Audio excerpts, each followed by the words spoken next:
ఎంత పని చేశారండి. నన్ను క్షమించు రాధా, నన్ను క్షమించు. ఏమండి?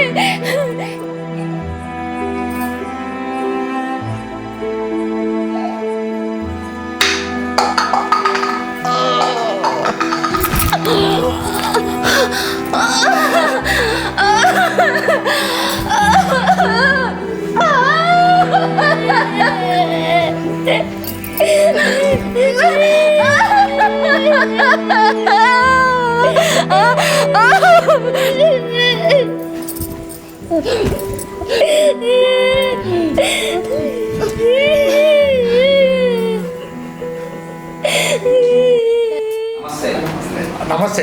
రండి రండి. రామాలయ కమిటీ సభ్యులు ఇలా దయచేస్తున్నారు, కూర్చోండి. ఏం లేదండి, స్వామివారి కళ్యాణం త్వరలోనే ఉంది, అందుకే వచ్చాం. చెప్పండి. మా స్నేహితుడు క్రాంతి కుటుంబం చనిపోవటం మూలాన ఒంటరి వాడైపోయాను. అత్యంత బాధాకరమైనటువంటి పరిస్థితి. అయ్యో, అసలు ఏం జరిగిందండి? మీ ఫ్రెండ్ ఎట్లా ఆత్మహత్య చేసుకున్నాడు? ఎందుకు చేసుకున్నాడు? వాళ్ళ ఆత్మకి శాంతి కలగాలండి. అందుకేనండి, వారి ఆత్మలకు శాంతి కలగాలని జరగబోయేటటువంటి దేవుడు కళ్యాణానికి అయ్యే ఖర్చంతా వారి పేరు మీద నేనే భరిస్తాను. మీ విషయం మీ కమిటీ వారి అందరికీ చెప్పండి. మీ జీవితాంతం స్వామివారి గుడిలో మీ పేరున గోత్రనామాల మీద పూజలు చేయించుతామండి.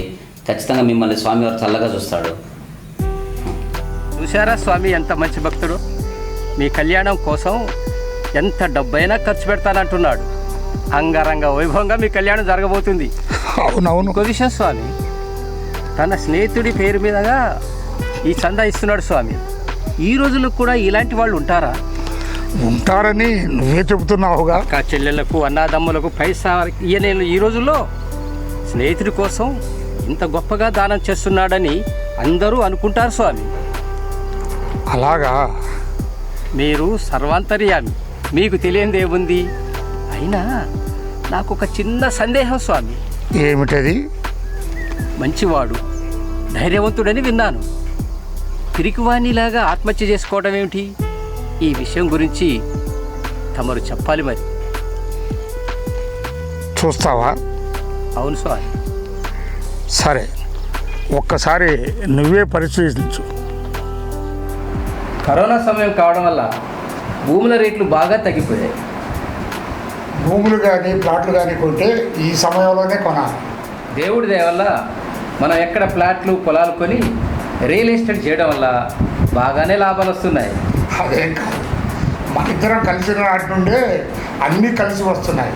అంతకుముందు ఏ వ్యాపారం చేసినా నష్టమే మిగిలేది. ఆ స్వామివారే మనల్ని కలిపాడు. విడివిడిగా వ్యాపారాలు చేసే మనల్ని జత చేసి లాభాల బాటలో నడిపాడు. మనం చిన్ననాటి స్నేహితురాలు, కాకపోతే వ్యాపారంలో కలవడానికి కొంత సమయం పట్టింది. సంవత్సరాల నుంచి వ్యాపారం చేస్తున్నాం, మనం పట్టిందల్లా బంగారం అవుతుందిరా. మన స్నేహాన్ని చూసి చాలామంది ఈర్ష్యతో ఉన్నారు. మన ఇద్దరి మధ్య భేదాలు సృష్టించి మనల్ని విడగొట్టాలని ప్రయత్నం చేస్తున్నారు. అది నీకు తెలుసా? అదేం పట్టించుకోవద్దురా. స్నేహితులు కలిసి వ్యాపారం చేస్తే 3 పూలు 6 కాయలుగా ఉంటుందని మనం నిరూపిద్దాం. ఎన్ని కష్టాలు ఇబ్బందులు వచ్చినా నిన్ను వదిలి ఉండను కూడా. చావైనా బ్రతుకైనా నీతోటేనా. నీ గురించి నాకు తెలియదా? చిన్ననాటి నుంచి ప్రాణ స్నేహితులం మనం. ఎన్నడూ విడిపోయింది లేదు, గొడవ పడింది లేదు. నిన్నెవరైనా ఏమైనా అంటేనే ఊరుకోదు. అలాంటిది నీపై నేను గొడవ పడతానా? అది నా ప్రాణం పోయినా జరగదురా. ఊరుకు, అలా మాట్లాడకు. హుజూర్ నగర్లో 50 ఎకరాల ఒకటే బిట్ ఉంది.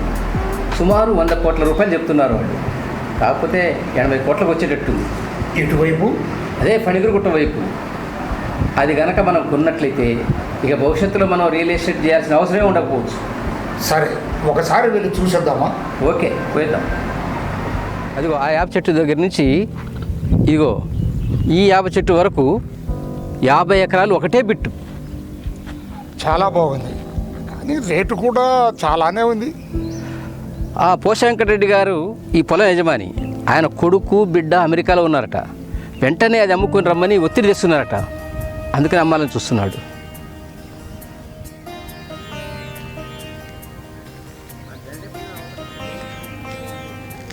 ఇక్కడ ఎకరం 2 కోట్ల రేటు ఉండదు.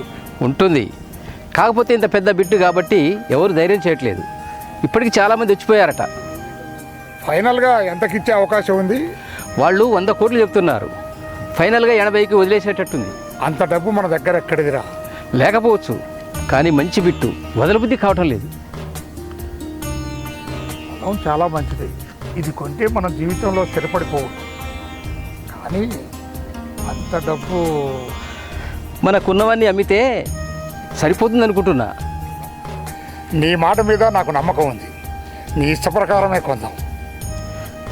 అయితే ప్లాన్ చేసుకుందాం పదా.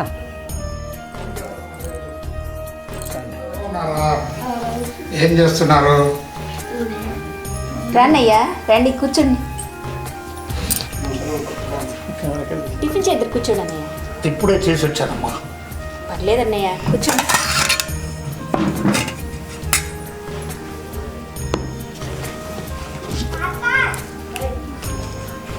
తినండి మీరు. కొన్ని పెట్టండి. చాలమ్మా, ఇప్పుడే మీ వదిన పెట్టింది తినొస్తున్నా. ఏ మధు, ఇలా వచ్చావు? ఏ రాకూడదా? నా చెల్లెల్ని కోడల్ని అల్లుడిని చూసిపోదామని వచ్చాను. ఏమి రాకూడదా? మా అన్నయ్య ఎప్పుడైనా వస్తుంది, మీకేంటి? ఓహో, ఈ మీ అన్న చెల్లెల వ్యవహారమా? అయితే మీరు చూసుకోండి. మొన్న మనం కొందాం అనుకున్న ల్యాండ్ విషయం ఏం చేశావు? ఏ ల్యాండు? అదే ఆ పనిగిరి గట్టు వద్ద ఉన్న 50 ఎకరాల ల్యాండ్. అది వద్దని మీ చెల్లె అంటుంది. అవునన్నయ్య, నేనే వద్దన్నాను. ఉన్న ఆస్తి అంతా అమ్మాల్సి వస్తుందని వద్దని చెప్పాను. ఇప్పుడు సంతోషంగా ఉన్నాం కదా, నీకెందుకు? మనం కానీ ఆ 50 ఎకరాలు కొని అమ్మగలిగితే 20 నుండి 30 కోట్ల లాభం వచ్చే అవకాశం ఉందమ్మా. ఎందుకో నాకు కూడా రాజు చెప్పింది కరెక్ట్ అనిపిస్తుంది. చూడు క్రాంతి, మనం ప్రతిసారి 1 ఎకరం 2 ఎకరాలు కొని ఎంత అమ్మినా ఇంత పెద్ద మొత్తం సంపాదించగలమా? ఒక్కసారి ఆలోచించమ్మా. నిజమే అన్నయ్య, కానీ ఎంత లేదన్నా చెరి 40 కోట్లన్నా పెట్టాల్సి ఉంటుంది కదా.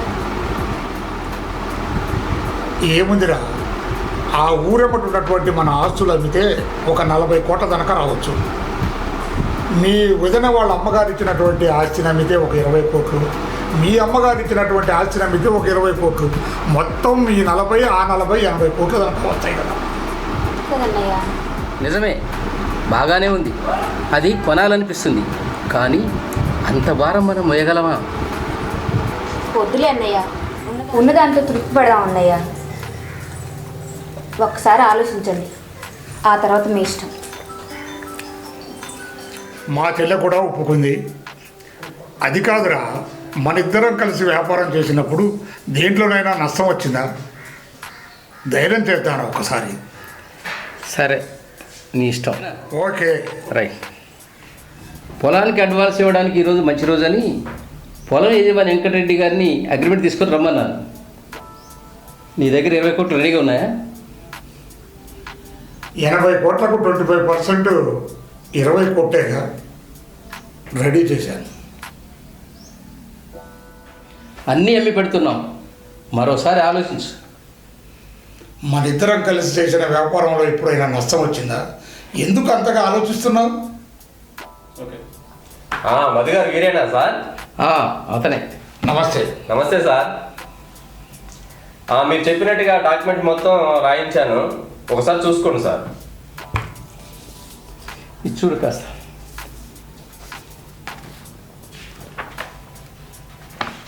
ఇద్దరి పేర్ల మీద రాయించారా? అవునండి, మీరు చెప్పినట్టుగానే ఇద్దరు పేర్ల మీద రాయించాను, ఒకసారి చదువుకోండి.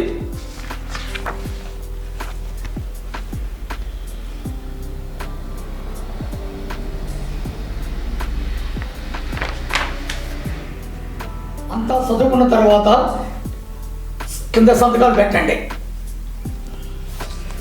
సర్వే నెంబర్లు, హద్దులు అన్నీ సక్రమంగా రాశారా? వెంకటరెడ్డి గారు చెప్పినట్టుగా అన్ని కరెక్ట్గా రాశారు. ఓకే. దీనిలో ఏమైనా అసైన్మెంట్ ల్యాండ్స్ ఉన్నాయా?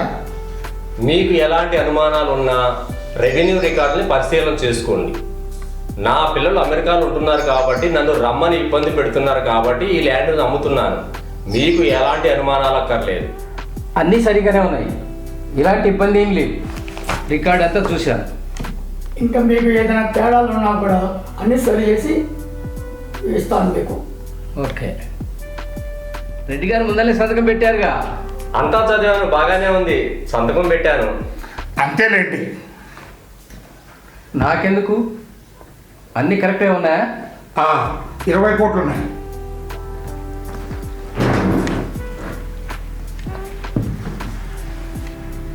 సార్, రిజిస్ట్రేషన్ రోజు కల్లా పూర్తి అమౌంట్ను చెల్లించాలి. ఎందుకంటే నేను తెల్లారి అమెరికా పోయేది ఉంది. ఒకవేళ మీరు చెల్లించినట్లయితే ఈ భయాన్ని కూడా క్యాన్సిల్ అవుతుంది. ఎలాంటి ఇబ్బంది ఉండదులేండి, ఒకరోజు ముందుగానే ఇస్తాము. పొలానికి సంబంధించిన డాక్యుమెంట్స్, పాస్ పుస్తకాలు సిద్ధంగా ఉన్నాయా? అన్నీ సిద్ధంగా ఉన్నాయి సార్. అయితే రిజిస్ట్రేషన్ రోజున కలుసుకుందామండి. Okay. Okay, thank you sir. Right. Okay. Radha, Radha, ఒకసారి ఇలారా. ఏంటండి? ఇవాళ రిజిస్ట్రేషన్ ఉంది, డబ్బులు అవసరం. డబ్బులు ఎక్కడ పెట్టావు? బీరువాలో పెట్టానండి. తొందరగా తీసుకురా. సరే, తీసుకొస్తాను. తమ్ముడు. హలో తమ్ముడు, ఏంట్రా? రాక ఏమైందిరా? ఏంట్రా కంగారు? అవునా?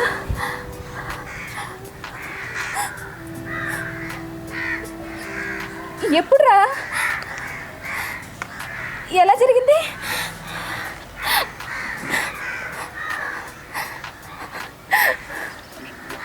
ఏమైంది రాధా? ఏమండి, మా నాన్నగారికి యాక్సిడెంట్ అయిందంటండి. వాట్? యాక్సిడెంటా? అవునండి. ఎలా ఉంది? మనం తొందరగా హాస్పిటల్కి వెళ్ళాలండి, రండి. అలాగా? ఇవాళ రిజిస్ట్రేషన్ ఉంది. రిజిస్ట్రేషన్ మరొక రోజు పెట్టుకోండి. మదన్ నీకు ఫోన్ చేసి చెప్పండి, మనం తొందరగా వెళ్ళాలండి.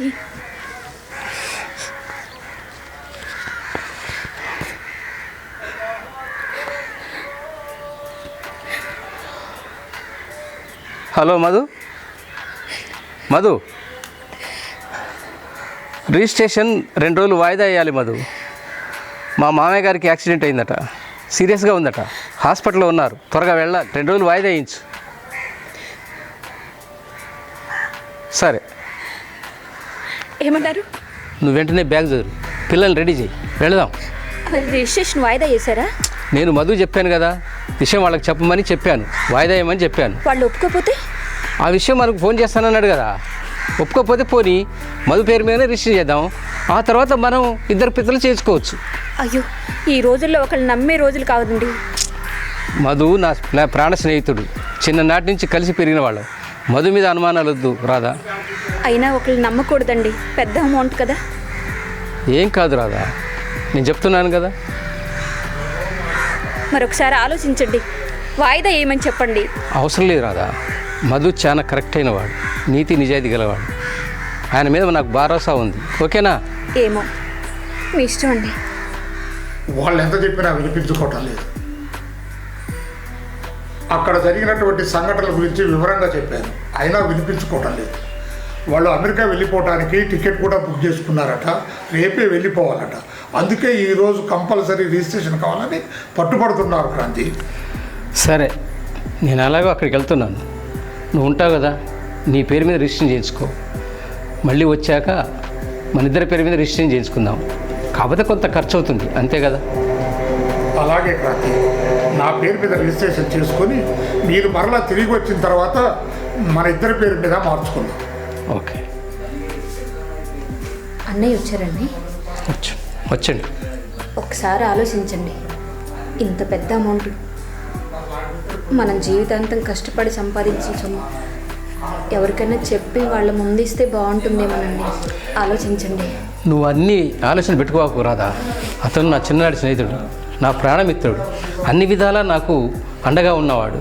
మనల్ని మోసం చేయడు, ఆ నమ్మకం నాకుంది. అది కాదండి, రేపేమన్నా అయితే మన పిల్లలు మనం ఒక్కసారిగా రోడ్డున పడిపోతాం. అందుకే నా బాధ. వాడు నా స్నేహితుడు. నాకెందుకో నమ్మాలనిపించట్లేదండి. ఒక్కసారి ఆలోచించండి, ఎవరి ముందని ఇద్దాం అంతే. అవసరం లేదు రాదా, నేను చెప్తున్నాను కదా, అతను నా ప్రాణమిత్రుడు, మంచివాడు. అర్థమైందా?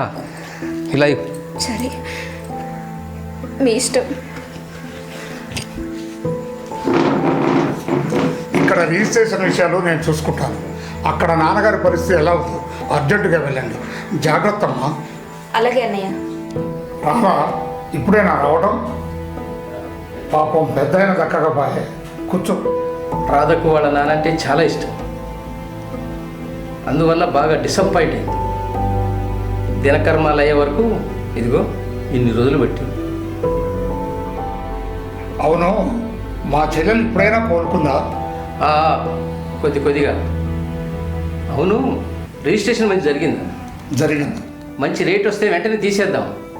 దేని గురించి నువ్వు మాట్లాడేది? అదేరా, మన 50 ఎకరాల గురించి. ఏ 50 ఎకరాల గురించి? అదే మన ఇద్దరం కలిసి కొన్నది, ఫణిగిరి గుట్ట వద్ద 50 ఎకరాలు, దాని గురించి. దానిలో నీకేం సంబంధం? అది నాది.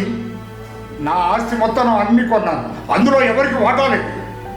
నా ఆస్తి మొత్తం అమ్మి రిజిస్ట్రేషన్ రోజున 40 కోట్ల రూపాయలు నీకు ఇచ్చాను రా. నువ్వు నాకేమీ ఇవ్వలేదు, నేనేమీ తీసుకోలేదు. అలా అనకు. 10 కోట్ల అప్పు తెచ్చాను. నా భార్య బిడ్డలు రోడ్డున పడతారు. పడితే పండి, నాకేం సంబంధం? స్నేహితుడు అని నమ్మి నీకు డబ్బులు ఇచ్చిపోతే నాకు తగిన శాస్తి చేస్తున్నావా? అక్కడికి నా భార్య వద్దన్నది. ఇంత నమ్మక ద్రోహం చేస్తావనుకోలేదు. స్నేహితుని మోసం చేసిన వాడు ఎక్కడా బాగుపడ్డ దాఖలాలు లేవురా. నమ్మితేనే కదా మోసం చేసేది. నమ్మినావు, వెళ్ళిపోయావు. ఇదంతా ప్లాన్ ప్రకారం చేసావా? ఎందుకు ఇంత దిగజారావు? 100 కోట్ల ఆస్తి చూసేసరికి ఆశ పుట్టింది. నేను మనిషినే కదరా. మోసంతో సంపాదించింది ఏది నిలబడదురా. త్వరలోనే నీ పతనం ప్రారంభమవుతుంది. సరేలే, చూద్దాం. వెళ్ళు. ఏమైందండి అలా ఉన్నారు? ఏమి లేదు రాదా. మీరు రోజు ఎలా ఉంటారో నాకు తెలీదా? ఏం జరిగిందో చెప్పండి. మధుగాడు మోసం చేసిండు రాదా. ఏంటండి మీరు చెప్పేది? జోక్ చేస్తున్నారా? ఇలాంటి విషయాల జోక్ చేసేది? ఆ పొలం వాడి పేరు మీద రిజిస్టర్ అయిందని, అందులో మనకు వాటా లేదంటున్నాడు రాదా. పొలం అన్నా ఇవ్వకపోతే ఇవ్వపోయాడు, మనం ఇచ్చిన డబ్బులన్నా ఇవ్వమనపోయారా? మనం అతనికి నయా పైసా కూడా ఇయ్యలేదంటున్నాడు రాదా. ఉన్న పొలము, నగ, నట్ర అన్నీ అమ్మి 40 కోట్లు ఇచ్చాం కదండి.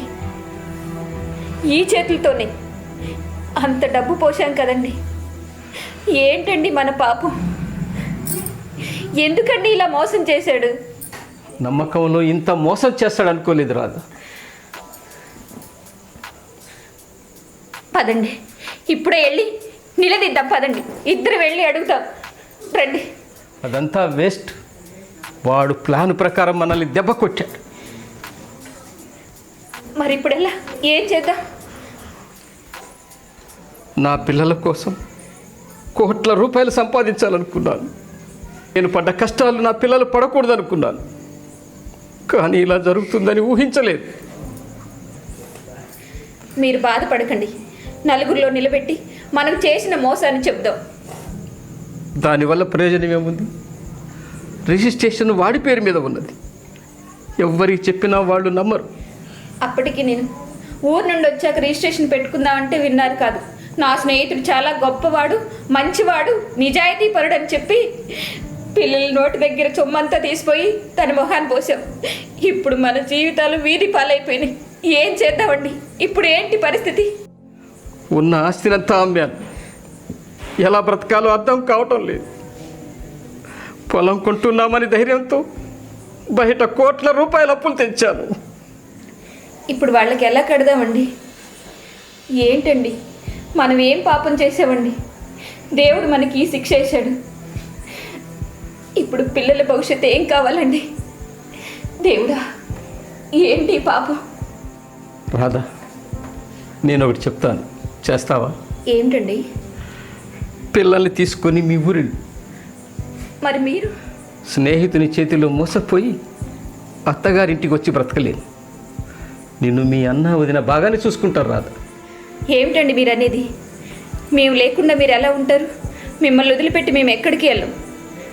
మిమ్మల్ని చూస్తుంటే నాకేదో అనుమానంగా ఉంది. నేనింత మోసపోయాక ఈ సమాజం నన్ను చూసి నవ్వుతుంది.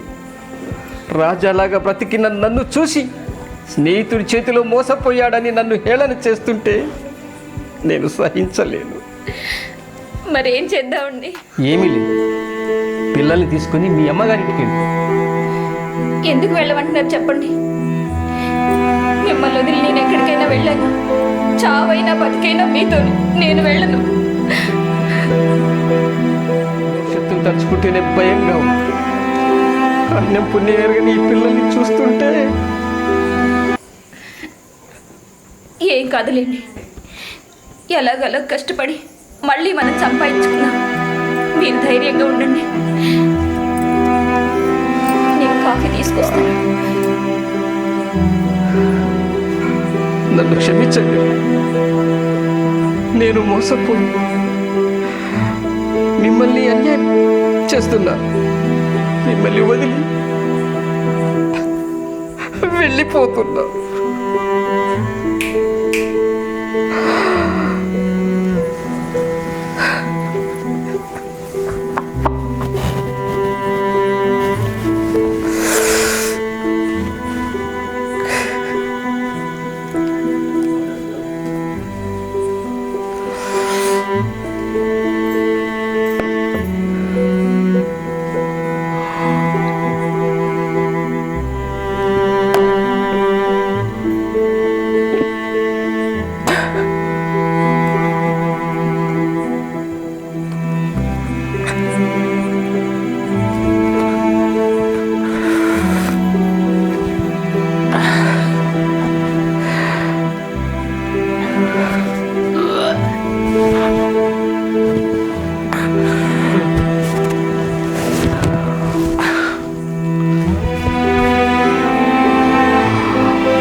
ఎంత పని చేశారండి?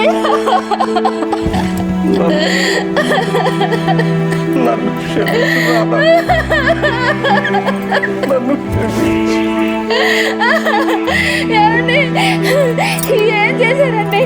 అయ్యో ఏమండి ఏమండి నిన్ను పిల్లల్ని అన్యాయం చేసి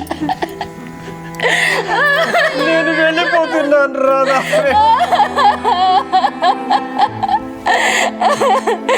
ఎంత పని చేశారండి? ఈ పసి పిల్లల్ని నన్ను ఒంటరిదారం చేసి వెళ్ళామనుకున్నారా? మీ పాట నా పాటండి, మేము చచ్చిపోతాం. రాధా వద్దు రాధా, పిల్లల్ని మాత్రం ఏం చేయబాకు రాధా. పిల్లల్ని మాత్రం ఏం చేయబాకు. వెళ్ళండి మీరు, వెళ్ళండి బాబు, వెళ్ళండి వెళ్ళండి. వద్దు రాధా, వద్దు మీరు వెళ్ళండి అమ్మా, వెళ్ళండి.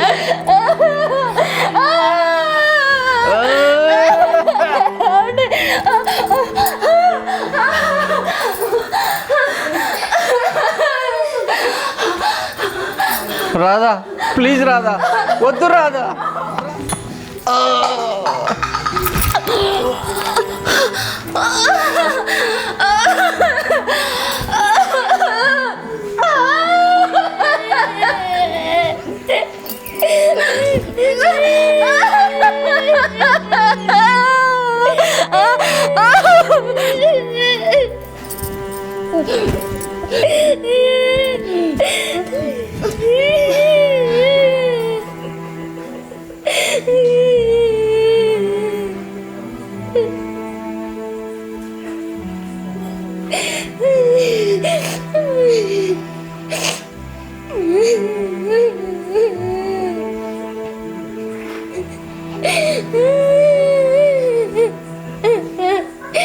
స్వామి ఇంత దారుణమా?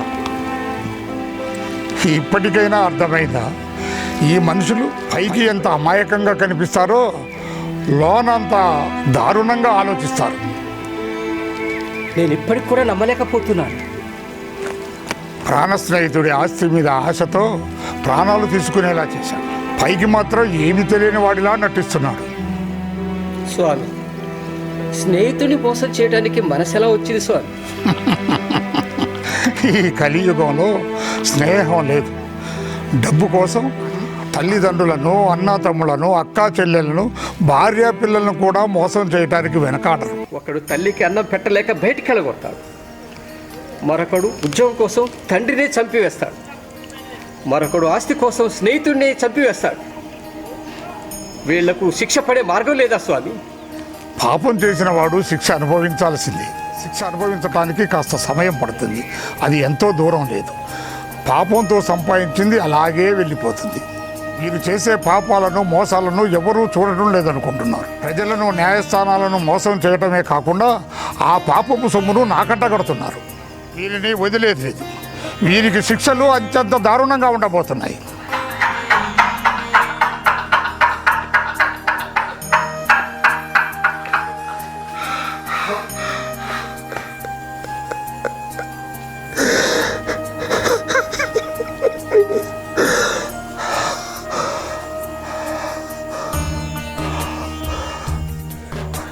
మీ బావకు చెల్లెకు చేసిన అన్యాయానికి ప్రతిఫలంగా ఆ భగవంతుడు నాకు తగిన శిక్ష విధించాడు. నా కుటుంబాన్ని కరోనా మహమ్మారితో సర్వనాశనం చేశాడు. నాకు కరోనా మహమ్మారిని తగిలించి ఆ పాపానికి ప్రాయచిత్తంగా నా ఒంట్లో ఉన్న ప్రతి అవయవాన్ని కబలించి వేశాడు. ఈ చిన్న పిల్లలకి అన్యాయం చేసినందుకు నాకు సరైన శిక్ష విధించాడు బాబు. నాకు సరైన శిక్ష విధించాడు. అందుకే ఈయాలో రేపో చనిపోయేటటువంటి నేను నా స్నేహితుడికి చేసిన అన్యాయానికి నా ఆస్తినంతా ఈ పిల్లల పేరు మీద వ్రాయించి ఇచ్చాను. చేసిన పాపానికి పరిక్షారంగా దేవుని సన్నిధికి చేరుకుంటున్నాను.